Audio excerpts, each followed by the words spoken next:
Lieutenant colonel Rakib উনি আমাকে ডেকে নেন।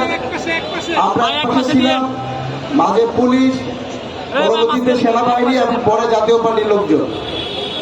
আমার সাথে শাকিল ভাই এবং রবিউল ভাইকে নিয়ে যায়। সেখানে যে লেফটেন্যান্ট কর্নেল রকিব ছিলেন, শুরুতেই আমাদেরকে বলছিলেন যে আপনারা মত করতেছেন, আপনাদেরকে কঠোর হাতে দমন করা হবে। আমি তখন তাকে বলেছিলাম, যার নামে দুইটা মামলা আছে বৈষম্য বিরোধী ছাত্র আন্দোলন চলাকালীন সময়ে, সেই জিএম কাদেরকে কেন আপনারা পাহারা দিচ্ছেন? তখন তিনি বলছেন এটা রাষ্ট্রের ব্যাপার।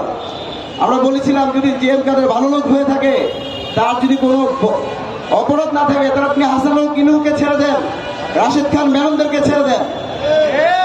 কিন্তু তিনি আবারও বলছেন যে আমাদেরকে কঠোর হাতে দমন করা হবে। পরবর্তীতে আমি আমাদের যারা ছিলেন সবাইকে নিয়ে আমাদের কার্যালয়ে চলে আসি। সেখানে নূর ভাই ব্রিফ করবেন, মিডিয়াতে কথা বলবেন, তো তার পাশেই দাঁড়িয়ে আছি।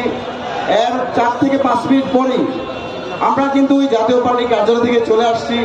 আমি হসপিটাল থাকা অবস্থা দেখেছি বিভিন্ন গণমাধ্যমে যে জাতীয় পার্টি নেতাকর্মী আমাদের উপরে হামলা করেছে। আসল চিত্র হলো, আমরা যখন বিভিন্ন সহ প্রেস ব্রিফিং এর জন্য রেডি হয়েছি, সেই জায়গাতে হঠাৎ করেই সেনাবাহিনী এবং পুলিশ অতর্কিত করে হামলা চালায়। আমি সেই লেফটেন্যান্ট কর্নেল রকিবকে বলছিলাম, ভাই এখানে নূর ভাই আছে, মাইরেন না। এটা বলার সাথে সাথে বলছে নূর নূর বলে আমার খুব বাজে ভাষা গালিও দিচ্ছে, দিয়ে আমাদের উপর যে হামলা করেছে আপনারা দেখেছেন। আমি আজকে এখান থেকে অন্তর্বর্তীকালীন সরকারের প্রধান উপদেষ্টার প্রতি আহ্বান প্রশ্ন রাখতে চাই।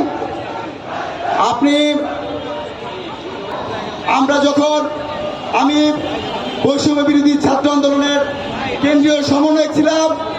আমরা সেই আন্দোলনের সময় বারবার বলেছিলাম, শেখ হাসিনা ব্যতীত যারা আছে, যারা এই ন্যায্য আন্দোলনের সাথে জড়িত আছে, আবু সাইদরা শহীদ হওয়ার পর হাজার হাজার লাশের পর যারা ক্যাবিনেটে আছে, সংসদে আছে, দয়া করে আপনারা পদত্যাগ করেন। কিন্তু সেদিন কিন্তু এদেশের ছাত্র জনতা যে মারা গেছে, তার কোন রকম ন্যূনতম মায়া মোহাম্মত আমরা কিন্তু জাতীয় পার্টির পক্ষ থেকে দেখতে পাই নাই। সেই জাতীয় পার্টি কিন্তু শেখ হাসিনা পালায় যাওয়ার পর তারাও পালাই গেছিল। আজকে আপনার লজ্জা লাগে, সেই জাতীয় পার্টিকে আজকে অন্তর্বর্তীকালীন সরকার পাহারাদার হিসেবে রাখছে। একই সাথে আমরা দেখতে পেলাম সরকার নূর ভাইয়ের উপরে হামলার পর একটা বিবৃতি দিয়েছে।